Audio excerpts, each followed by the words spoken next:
Jim Walker has spent half a century waiting to catch a killer who lived just a few miles away, but his clock is ticking. A rare genetic condition is slowly taking his sight, leaving him with very little time left to find answers. On Valentine's Day in 1974, Jim's 17-year-old sister Carla and her boyfriend, Rodney McCoy, were celebrating at a high school dance. After they left the gym to find a quiet place to park, a man pulled open their car door. He aimed a pistol at Rodney and beat him over the head with the butt of the weapon. He pulled the trigger, but the gun jammed.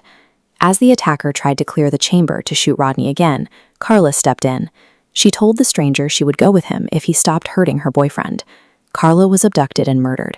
She traded her life for Rodney's, leaving Fort Worth investigators with an unsolved case and a diamond promise ring abandoned near her body. Rodney survived the assault, but he couldn't escape the town's whispers. Convinced by locals that he was secretly involved in Carla's disappearance, he fled Texas entirely, taking a dangerous job on an isolated Alaskan oil rig. Back in Fort Worth, 12-year-old Jim channeled his grief into obsession. He spent his nights sleeping inside the drainage culvert where his sister's body had been found, hoping the killer would return to the scene so he could take his revenge. Jim tried to turn that anger into a career. He enrolled in the police academy, but his diagnosis of irreversible legal blindness forced him to drop out before he could become a detective. Decades passed. By 2020, the Fort Worth Police Department's cold case backlog had ballooned to 971 unsolved murders, stretching their limited resources to the absolute limit. Jim was the last member of the Walker family still living in town. With his vision fading to black, he knew whoever took Carla was simply outliving the justice system. Jim made one final push. He called a cold case investigator, Detective Leo Wagner, and convinced her to pull Carla's file off the shelf. Wagner found a ghost in the evidence box. In 2009, forensic techs had pulled a full male DNA profile from Carla's clothing. When they ran it through the national database, it returned 0 matches. Investigators were down to just 5 nanograms of genetic material, a fragment too small for standard analysis.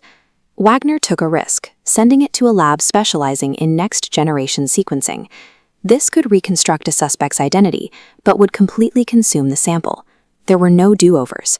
This single test would either name Carla's killer or permanently erase the last piece of physical evidence the department had. The sequencing worked. The lab built a clear profile and handed Wagner a name: 77-year-old Glenn McCurley. McCurley was already in the file. During the original 1974 investigation, he was logged as suspect number 22 because he owned the exact model of Ruger pistol used to beat Rodney. Detectives brought him in back then, hooked him up to a polygraph, and let him walk away when he passed the test. Wagner wasn't going to let him walk again. She set up surveillance outside his Fort Worth home and waited until officers could pull a discarded plastic McDonald's straw out of his trash to confirm the genetic match.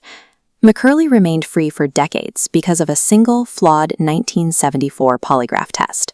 Modern DNA profiling finally replaced those early investigative guesses with biological evidence that could no longer be ignored. In August 2021, the trial began. After a 46-year wait, Jim finally sat directly across the courtroom from the man who murdered his sister. But sitting nearby was the killer's son, Rodney McCurley. He was watching the trial unfold, processing in real time that the man who raised him was a murderer. Seeing a young man completely broken by his father's actions, Jim crossed the aisle. He hugged Rodney and told him directly that he did not carry the sins of his father. This display of unity between the survivors broke Glenn McCurley's resolve. He abruptly halted the trial, changed his plea to guilty, and accepted a life sentence. The conviction formally cleared Rodney McCoy's name, lifting a cloud of public suspicion that had suffocated him for almost 5 decades. To mark the end of the nightmare, Jim and Detective Wagner gave Rodney something he lost the night of the dance. They returned Carla's promise ring. The impact of the investigation echoed all the way to Washington. Federal lawmakers introduced the Carla Walker Act, a bill designed to fund this exact advanced DNA technology for police departments drowning in cold cases. Advanced forensics identified the man responsible, but Jim Walker's decades of persistence and his choice to forgive turned a criminal conviction into a moment of communal healing.